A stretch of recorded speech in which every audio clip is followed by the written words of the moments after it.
Today I want to show you a quick rating system that I like to use for myself, my practice and with clients to simply and quickly rate handstand consistency. This can actually be used from your first frog pose balance to wall kick-ups to freestanding handstand and presses. It gives you a number as a score where you get a certain number out of 10 consecutive handstand attempts. No fails or nothing allowed, so if something is not good, it still counts. And it's a super simple rating system. The cool thing is you just compare yourself with yourself, so it's not about what a high score you get, but to see your improvement through certain levels in regards to your consistency. The way that we do this is you pick an exercise and you have a success criteria. For example, a list of criteria. I'm doing 2 kick-ups, and when I can balance them, I get a point.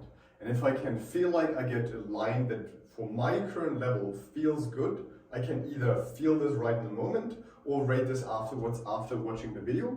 Then if I achieve this, I get 2 points.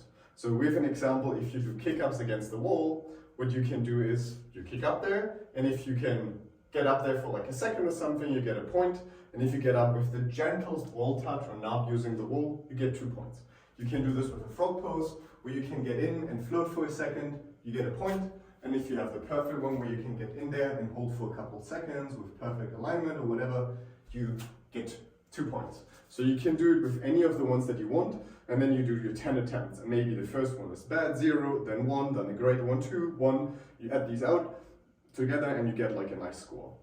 It's a super simple system. You can use it for nearly anything. You will get to know this with like all of the coaching material if you're working or you're working with my material. But in short, I just wanted to show you this, give you a quick demo with a few examples. I haven't practiced handstand in some time, getting back into it, so it's a super cool reassessment. I actually have done this a couple minutes early in a session, so I'm redoing it, kind of seeing how it changes. You would usually do it on both sides separately, so 10 reps on one side, 10 reps on the other side, so you can also compare your sides. For simplicity reasons, I'm just going to show you right now one side, quickly going through it. One important thing that you will observe is you are flexible to rest as much as you need. So for sure you shouldn't rest a day, but if you rest like for 10 seconds or 30 seconds or 3 minutes, that's up to you. Especially if you do one rep where you fight very hard and hold a bit longer, then you might want to rest longer, 30 seconds, a minute. On other attempts, you can go right back into it. The idea here is I want to encourage you to consider, to reflect. Like if the rep wasn't good, don't go right back into it. There's no time pressure. Wait until your body is recovered, feels well. Did you overshoot? Did you use too much momentum? Adjust accordingly. Was this a perfect one? Adjust accordingly. So I'm going to do this here with less space, but that's kind of a nice attempt, not kicking the wall behind me. Let's get started. I will do a rep, do a quick comment, do the next one.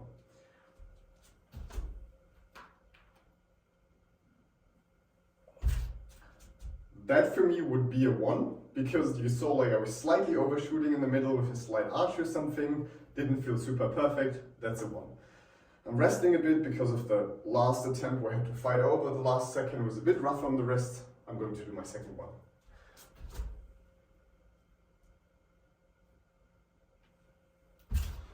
This was number 2, this was a 1 again, because I nearly undershot, was an underbalance, falling to my belly side, and had to catch myself a bit that you could also see at my feet moving. Breathing, take it calm, next one, watch the space around you.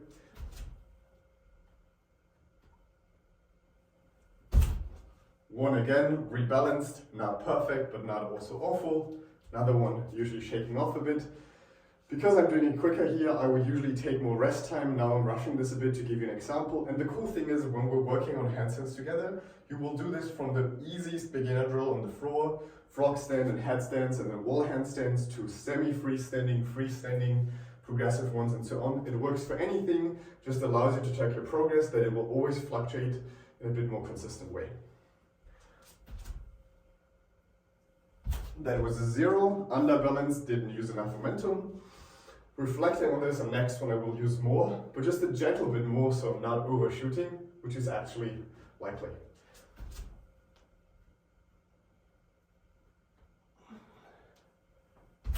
Now I nearly overshot, so I could go for 1, but it was very nice and easy to catch this one with my wrists, so I give myself 2 points on this one. To not make this video much longer, I'll stop it here. You get the point. I will do this until the end of the session. maybe get like 1, 1, 2, 0, 1, 2, 0, 0, 2, 2, 1, depending on how it goes. This gives me my total score, like for example 13 out of 10, like I did 13 points on my 10 attempts. If I'm short on time, I can get my points on 5 attempts or whatever. I can compare this, know kind of my percentage or my score. And the very important thing is, once again, you score yourself.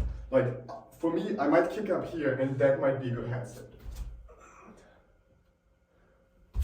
Where my legs are not closed, I'm slightly arched, banana, whatever. Then on another one, I don't know if I can show it perfectly, but I'm going to kick up there and trying to improve my alignment. Comparable, oh, let's go for banana first.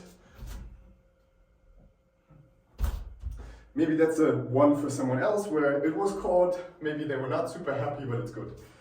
And then some of the earlier were better, I'll try to do one more. Where I'm trying to open a bit more through the shoulders, correct my core a bit. I'm not seeing myself right now on the camera, so I don't know how perfect it was, but as an example, that might have been a good one for my current level. And that's the genius part here. It's not about perfecting it globally, it's about the exercise and the current expectations you have. You kind of ranking these, a bit like an RPE or something like this, as with for your success rate, for your progression, and it usually tells me how ready you are to progress to the next level through the chances or the consistency. Because if you're not consistent with your training and you get 3 great ones and the rest is bad, then even 3 great ones will be a score of 6 and that's it. And that's not enough. You want like to get close to your 10 score where either every rep is nailed or 2 or 3 are not kicked up, but then 3 other ones were like perfect, like overshot, amazing quality of movement. And this is a simple system, kind of quantifying your training. I can just recommend to use something like this if you're tracking your skill practice. You can use it for juggling, you can use it for acrobatic training, like we used to do this when we tried like acrobatics and we're sticking flips, like trying to land it perfectly. You can use it for anything and roughly track your training progress and effort in a nice way. So that's my little tip for today. I hope you enjoyed it. Come back tomorrow for the next one and have a lovely new year.